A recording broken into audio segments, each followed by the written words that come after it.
Hi guys! Ang ituturo ko po ngayon ay kung paano ayusin itong wall clock. Yung ano niya, yung kamay niya, ayan guys oh. Sira yung kanyang mga kamay. Yung hours niya sira, nalalaylay. Bagong bili to guys. Galing online, ganito na nang dumating kaya hindi nila nagagamit ng may-ari. So guys, papakita ko sa inyo kung paano ayusin yan. So, buksan muna natin. So, itong klase ng wall clock guys, naka-ipit lang yung kanyang nakahook lang. Kaya wala siyang screw kaya susungkitin lang natin. Ganyan lang yung kadali pagbukas, pagtanggal. So, ayan guys, so nakahook lang siya, wala siyang screw. Ngayon, natanggal na natin. So, ayan na guys, tanggalin na natin.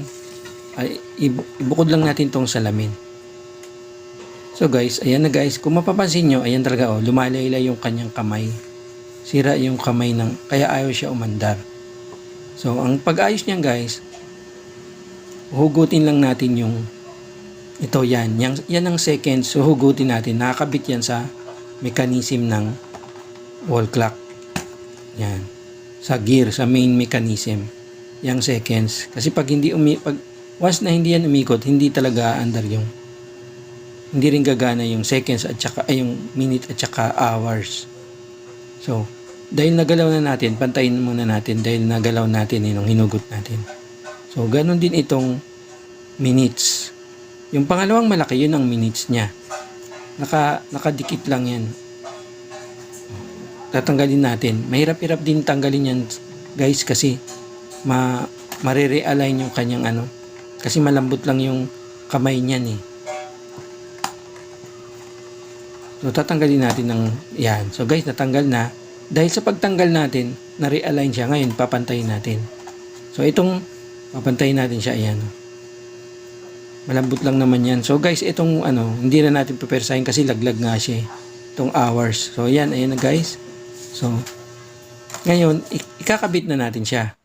So, ang pagkabit niyan, guys, magkasama sila yung hours at saka yung minutes dun sa number 12. Dun natin siya ilalagay. Yan ang technique niyan guys. Kasi pag nilagay nyo sa iba, mawawala na siya sa align, mawawala na siya sa oras, kahit tama yung kanyang ikot.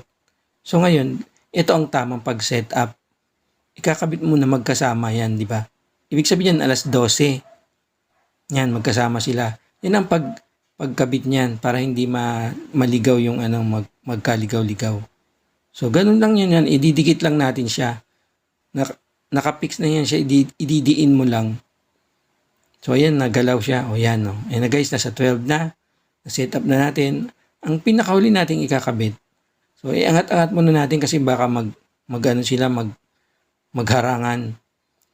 Pag ikot niya, kailangan hindi sila magbanggaan kasi hindi na siya aandar. So, itong pinakahuli nating ilalagay, itong seconds. Yan kasi papantay din natin kasi baka sumayad sa salamin. So, ganyan lang yan guys. So, ayan na guys, naikabit na natin. Ngayon, napantay na natin, nasyon na natin na hindi sila magbabanggaan pag umikot na. So, ayan guys, umandar na oh. See guys, umandar na ang seconds. So, ayan guys, ayos na yan. So, papantay lang natin kasi masyadong nakaangat yung seconds eh. So guys, pag kayo gagawa nito, sisilipin nyo mabuti kung magbabanggaan yung tatlo. Pag didikitin nyo sila, doon mo malaman kung magbabanggaan sila. Iaangat mo lang konti. Kailangan magkakaangat sila. May pagitan sa nila. May puwang kasi para hindi sila magbanggaan. So, ayan na guys. So, umikot na. Ngayon guys, ngayong umikot na siya, itetest natin. So, ayan guys. Perfect na. Tingnan natin kung babangga pag umabot siya sa 12. So, itetest lang natin kung babangga pag abot niya sa 12, kung magbabanggaan silang tatlo. Kasi pag nagbanggaan yan, ayan, ngayon iseset ko na pala. Kasi hindi siya nagbabanggaan. No? Ngayon, iseset na natin sa tamang oras.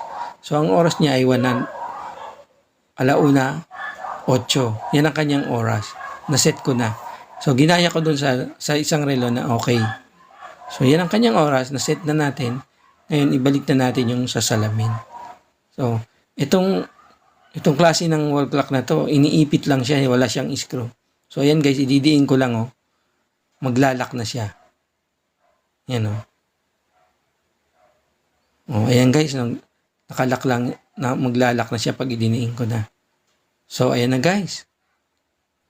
Ayos na. So guys, meron tayong bagong wall clock at sure na tayo na andar siya. So ngayon guys, na okay na siya. Okay na siya guys. So ilalagay muna natin ng mga isasabit na natin tapos hintay natin yung mga ilang oras kung magbabanggaan sila pag gagalaw na talaga yung hours niya. So ayan guys. Sinabit ko na. Ngayon alas 4 na siya guys. So guys, okay na. Hindi siya nagbanggaan. So thanks for watching guys and see you on my next video. Bye-bye!